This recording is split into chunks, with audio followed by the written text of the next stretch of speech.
Hello! Welcome back everybody to the Road of Sadness. Trying to finish today the last game of Tournament 4, the second game out of the Loser's Revenge wheel. Mega Man Wily's Conquest 2 Hyper Edition Turbo. In space, Electric Boogaloo. Okay, not that. How's everybody doing today? So the plan is to finish the game. We got this level and I think we have also this level and the boss rush, plus the final boss.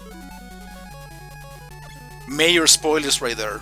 Again, if we follow the same logic under which Mega Man 2 exists, of course the amount of levels will be exactly the same. So, as you know, last Monday, 2 days ago, we saw me play through 3 out of these levels. So yeah, no matches left.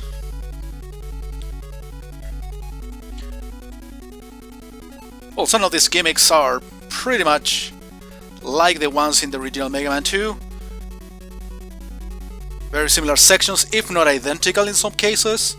There's just a big changes in the music and the backgrounds, but the essentials to the level remain the same.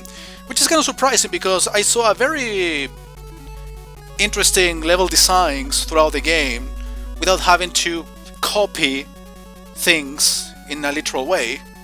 But in here, yes, we are sort of having some repetitive areas, repetitive sections, and of course the exact same gimmicks and mechanics from stage 4 of Wily's Castle. Of course, with certain modifications, certain changes here and there.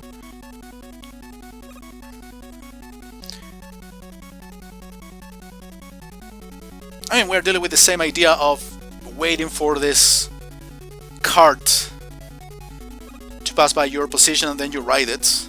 Of course, with other traps involved. I noticed that playing this hack, or by playing this hack, that the hitbox for the spikes are actually much bigger than I thought at first. I remember like dying several times passing by the side of one of those spike balls, and I was pretty sure I wasn't even near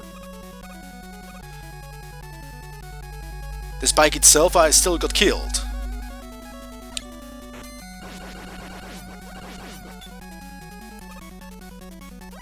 Even the enemy display or the enemy order is pretty much the same. Again, I see like a change in backgrounds and a couple of minor things, but in general it seems like the level is exactly the same. And the boss, of course, is the one you are thinking of. The one that requires the clash or crash bomb, and you have to use it like in a very smart way without wasting any of the bombs, otherwise you pretty much have to kill yourself and try again. Of course, that takes an extra work of refilling your weapon energy.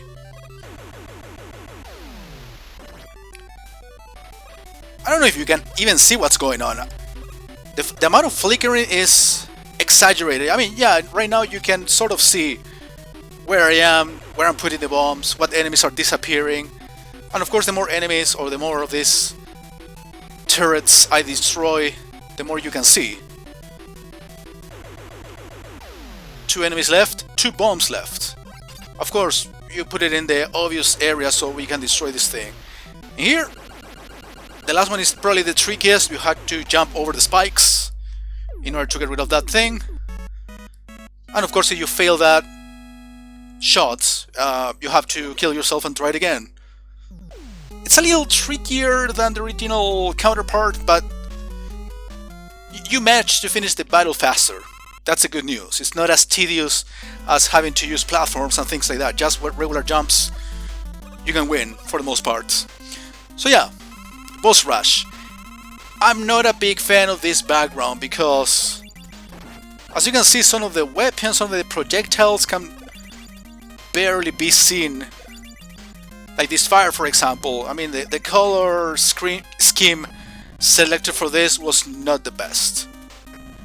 But whatever. I mean, you can still like see what's going on, but it's not as clear as you might want.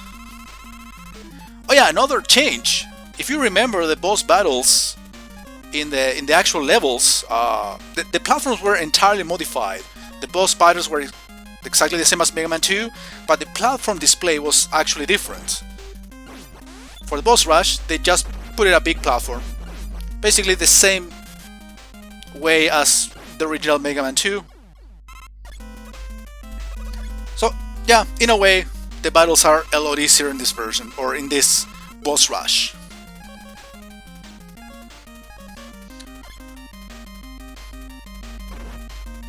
Oh yeah, I was trying to use the charged Hitman weapon, and I think it wasn't touching the Woodman. Probably that's the only weakness that wasn't so. The same thing I think I tried to apply with the Metal Blade. Well, they changed the Metal Blade as such here. I don't remember how it was called in this hack. Probably just Metal Blade. But it wasn't working like with one shot against Metal Man. So yeah, most of the weaknesses or the regular weaknesses work the same, but not all of them work entirely the same. Still doesn't stop being easy. It doesn't prevent that from basically having an easy time against these bosses. Oh yeah, remember that by using Flash, the Flash attack, you don't drain half of the health of Quickman? I mean, I could have done it just with a regular Buster. Way before what I did now.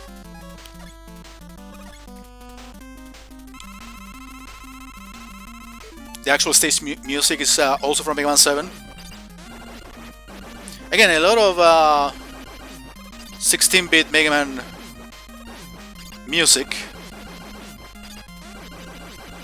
Super Nintendo games. Probably this background is also contributing to the excessive flickering. I think those... Do you see the bottom of that platform? Where the capsules are? I think there's a little like space with a pit. A bottomless pit. I was having some difficulty passing by as the battles were occurring.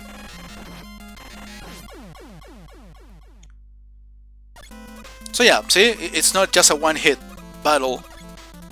Took a little bit longer.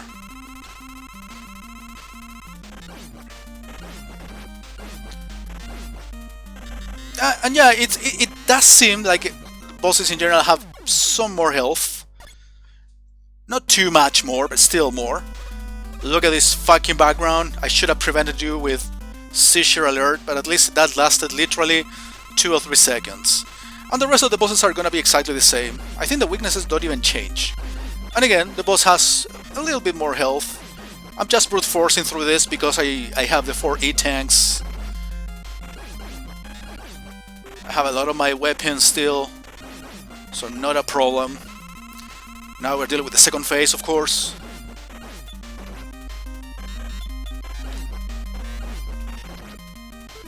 Yeah, it's time to use at least an E-tank. And leave the rest for the final battle, because I'm pretty sure this will be enough. Definitely. As flickering as the original game, again, not a big fan of that, but it is what it is. As long as I at least can see a little bit of the game, that's all what matters. Alright, let's go for the actual final stage. They use, instead of complete silence as the original Mega Man 2, we have, once again, bloody tears. Literally, bloody tears. I guess it's part of the intended thing to be done here. Yeah, I might get that E-tank. Not bothering. Yeah, I should refill the bubble. Well, I have it pretty much complete.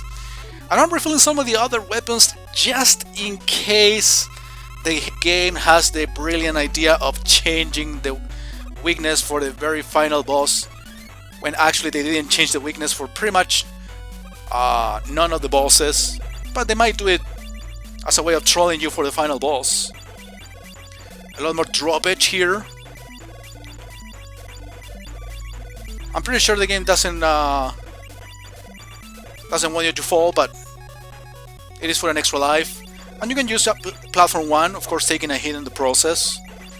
It's not too bad.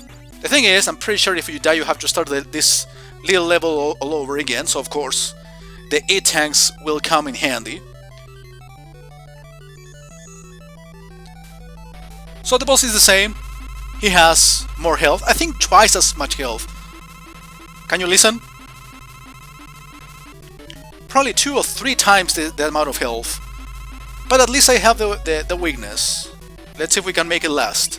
And I used right away an E10 because I don't know how much more damage I could have taken by the bullets from the actual guy with the little health that I got remaining.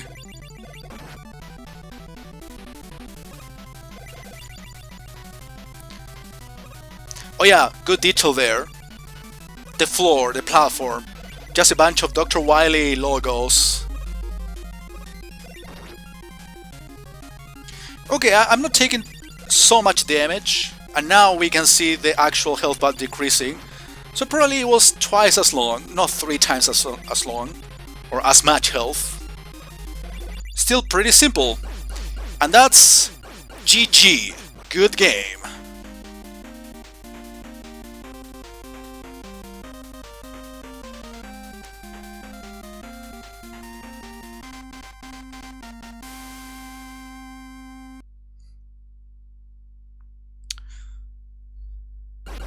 So yeah, my friends, we have finished Mega Man Wily's Conquest 2 Hyper Edition Turbo Electric Boogaloo in Space. Suck my dick and lick my ball. Just one ball, remember. Never forget. Yeah, the ending is gonna be the same, I suppose. More music from other Mega Man games. This one from Mega Man 5 Game Boy. Can't remember the exact level, but at least I can recognize it. I think it's Pluto. I mentioned that in a previous level where they also play this one music. So guys, this is the end of tournament number 4. About time I reached little milestones on my return to the YouTubes. So remember guys, if you missed previous episodes and tournaments of the RoS Sadness before I moved them to this channel, take a look at channel 4, the older channel 4, Chilean Retro Gamer 4, so you can actually catch up with the entire series, watching me play all of the games from tournaments 1, 2, 3, and the first half of tournament 4, which all of them are on channel 4, or the former channel 4, before I move them here. I didn't want to move all of the projects, but just continuing them here. Alright, this background looks a little bit different, at least they messed around with some of the landscaping. So yeah guys, we're gonna take a little break from the RoS Sadness. We are going to be alternating and pretty much doing other projects from, you know, the other projects that are supposed to be done, or I want them to be done for this channel.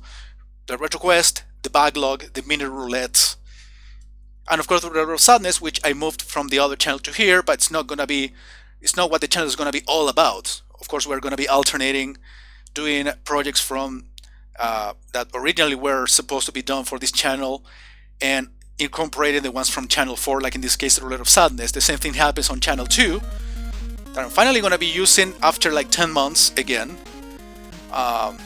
Combining projects from, of course, channel 2 and channel 3, channel the 3rd, that I'm now using for miscellaneous special editions of my different shows. So, thank you guys for watching, thank you for supporting, and I'll see you next time, maybe doing either the RetroQuest or the Backlog series here on Channel 1. Thank you everybody.